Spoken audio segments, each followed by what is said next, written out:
Corona की दूसरी लहर उत्तराखंड के लिए काफ़ी घातक साबित हो रही है। इस बार न सिर्फ प्रदेश में संक्रमित मरीजों की संख्या तेजी से बढ़ रही है, बल्कि दिनों दिन जो मौत के आंकड़े हैं वे भी डरा रहे हैं।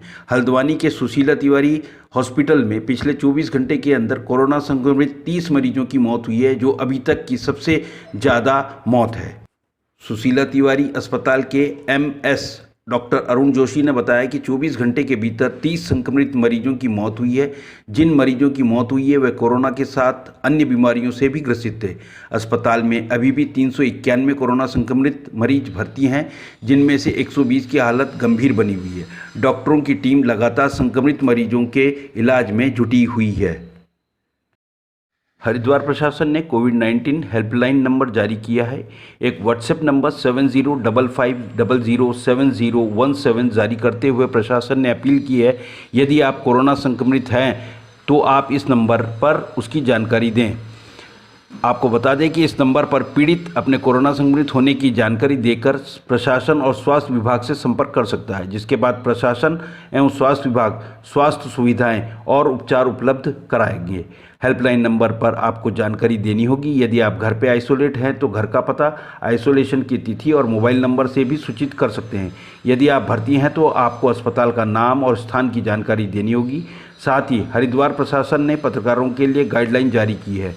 इसमें कहा है कि कवरेज करने के लिए फील्ड में जाते वक्त मास्क, फेस शील्ड और सामाजिक दूरी का अनुपालन भी आवश्यक है। साथ ही कहा है कि भीड़ भाड़ वाले इलाकों में जाने से बचें। संक्रमण के इस दौर में स्वयं भी सुरक्षित रखें। आज चैत्र पूर्णिमा पर महाकुंभ का अंतिम शाही स्नान संपन्न हुआ। आज सभी 13 अखाड़ों के सन्यासियों ने कुंभ का अंतिम शाही स्नान किया। आज का स्नान कोरोना संक्रमण की वजह से प्रतीकात्मक रहा। मान्यता है कि चैत्र पूर्णिमा के दिन देवी देवता कुंभ में अदृश्य होकर गंगा स्नान करने आते हैं। माना जाता है कि ऐसे में जो व्यक्ति आज गंगा स्नान करता है वह पुण्य का भागी बनता है। कुंभ का अंतिम स्नान तीनों बैरागी अणियों के लिए सबसे खास माना जाता है। इस दिन वैष्णवों का तिलक वैभव दर्शनीय होता है। चैत्र पूर्णिमा के स्नान और उसकी महिमा के विषय में गंगा सभा के अमित शास्त्री बताते हैं कि पूर्णिमा का व्रत हर महीने आता है, लेकिन सनातन धर्म में चैत्र पूर्णिमा का विशेष महत्व है। चैत्र मास की शुक्ल पक्ष की पूर्णिमा तिथि को चैत्र पूर्णिमा कहते हैं। चैत्र हिंदी वर्ष का प्रथम मास है, इसलिए इसे हम प्रथम चंद्रमास भी कहते हैं।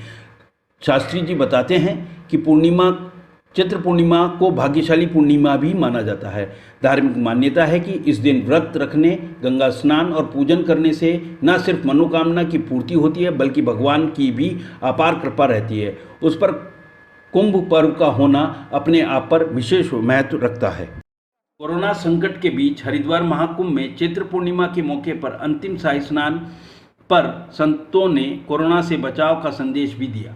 संत बेहद ही कम संख्या में बिना लाव लश्कर के गंगा स्नान के लिए पहुंचे। इस दौरान संतों ने मास्क लगाया और अन्य लोगों को भी मास्क लगाने के लिए प्रेरित किया। साथ ही शारीरिक दूरी के साथ गंगा में आस्था की डुबकी लगाई। सुबह 9:30 तक हर की पैड़ी पर आम श्रद्धालुओं ने स्नान किया। इसके बाद सबसे पहले पंचायती अखाड़ा निरंजनी के संत स्नान के लिए पहुंचे। आराध्य देव भगवान कार्तिकेय और मां गंगा की पूजा अर्चना के बाद संतों ने गंगा में डुबकी लगाई। इसके बाद संत लौट गए। संतों ने शारीरिक दूरी का ध्यान रखते हुए स्नान किया। वहीं इसके बाद जूना अखाड़ा, पंच अग्नि आह्वान अखाड़े के संत हर की पैड़ी पहुंचे और आराध्य देव और गंगा पूजन के बाद शाही स्नान शुरू किया। इसके बाद बैरागियों का स्नान शुरू हुआ। स्नान करने वाले तीनों बैरागी अखाड़ों के संतों की संख्या करीब 1000 थी, जबकि प्रत्येक अखाड़े के लिए 100 संतों के स्नान का नियम था। बड़ी संख्या में संतों के पहुंचने पर पुलिस व्यवस्था बनाकर स्नान कराया।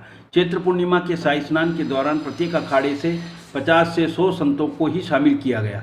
उनके शाही जुलूस में वाहनों की संख्या भी बेहद सीमित रही। जूना अखाड़े के अध्यक्ष श्री महंत हरिगिरी और अखिल भारतीय अखाड़ा परिषद के महामंत्री श्री महंत रविंद्रपुरी, महानिर्वाणी अखाड़े के अध्यक्ष श्री महंत रविंद्रपुरी के अनुसार कोरोना की गाइडलाइन का पालन करते हुए सभी संतों ने स्नान किया। आज शाही कुंभ पर्व का अंतिम स्नान है।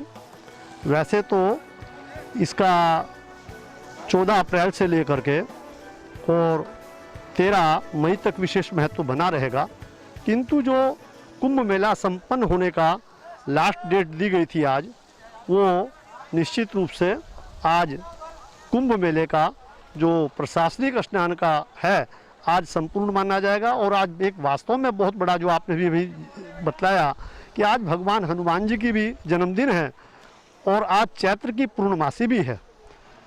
देवताओं के लिए चैत्र का मास सबसे उत्तम मास बताया गया है। इस संसार की उत्पत्ति भी चैत्र सुदी प्रतिपदा से ही हुई, वहीं से माता जी का जो संसार में कल्याण करने के लिए पधारी। और आज जो विशेष पर्व का दिन है, कल चंडी चौदस जो हमारे पास में चंडी माता जी का मंदिर है वहाँ पर बहुत दिव्यता और भव्यता से मनाया गया।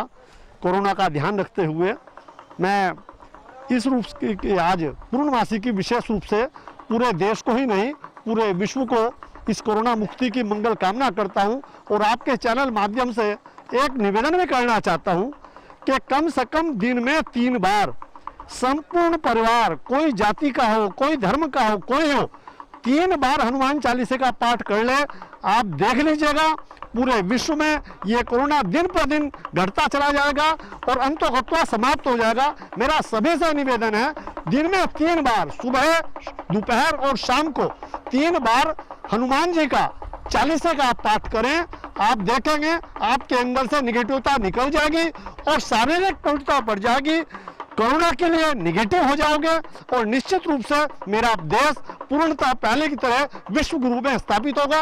आप सभी लोगों से निवेदन है, कोई जाति का हो, कोई धर्म का हो, कोई हो, ये उस ऊपर उठ करके है हनुमान चालीसा का पाठ दिन में 3 बार अवश्य करें।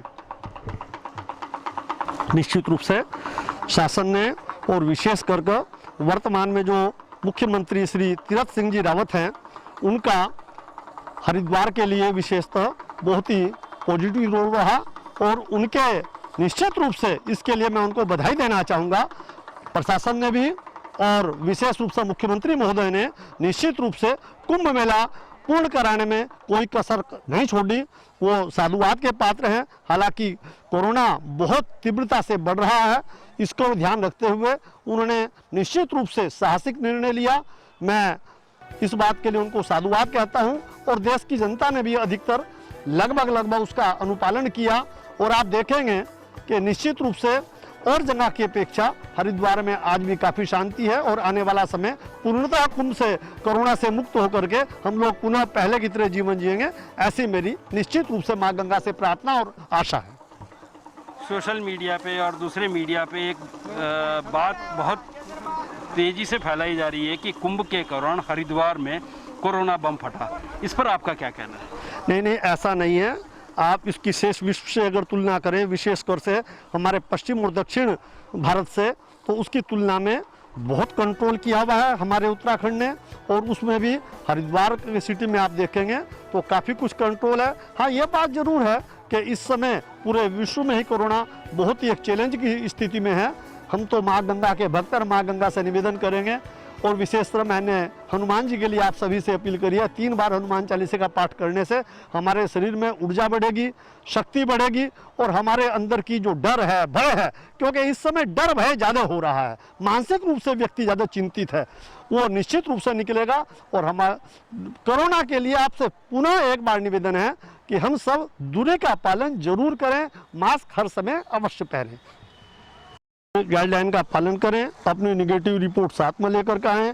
कोई भी ऐसा कार्य ना करें जिससे हमारा देश संकट में जाए, किसी किस्म का कोई ऐसी घटनाक्रम ना हो। उसके लिए मैं आपके चैनल माध्यम से ये निश्चित रूप से निवेदन करना चाहूँगा कि कोई भी ऐसा कार्य ना करें जिससे कोरोना को बढ़ावा मिले। हम आज भी यहाँ स्नान जो करा रहे हैं, समस्त संतों से, महात्माओं से, महापुरुषों से निवेदन कर रहे हैं कि आप सभी 2 गज की दूरी बना के रखिए, मास्क पहन कर रखिए। और वो सब स्वयं उनके, अभी आपने देखा होगा कुछ समय पहले परम पूजनीय हरिगिरी महाराज ने स्वयं इस बात का निवेदन किया। उससे पहले निरंजनी खाड़े के श्री रविंद्रपुरी महाराज ने उसका पूर्ण रूप से निवेदन किया और उसका पालन भी किया। मैं उनको साधुवाद देता हूँ।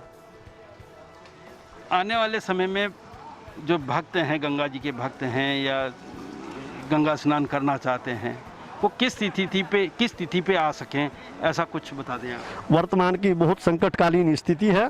कोरोना की निगेटिव रिपोर्ट लेकर मैं अभी भी आपसे निवेदन पुनः दोबारा करना चाहूँगा, रिपोर्ट लेकर के आइए। आप स्वस्थ व्यक्ति यहाँ हैं, आप विश्वास कीजिए जितनी तेजी से आया है उतनी तेजी से जाएगा और बहुत शीघ्र बहुत जल्दी हमारा देश कोरोना मुक्त होगा, ऐसा मेरा मन का विश्वास है। और उसी दिव्यता और भव्यता से हम सब मिलकर के स्नान करेंगे, माँ गंगा का अभिनंदन करेंगे, अभिवादन करेंगे और निश्चित रूप से माँ गंगा अपने आशीर्वाद से पूरे विश्व को कोरोना मुक्त करेगी। धन्यवाद।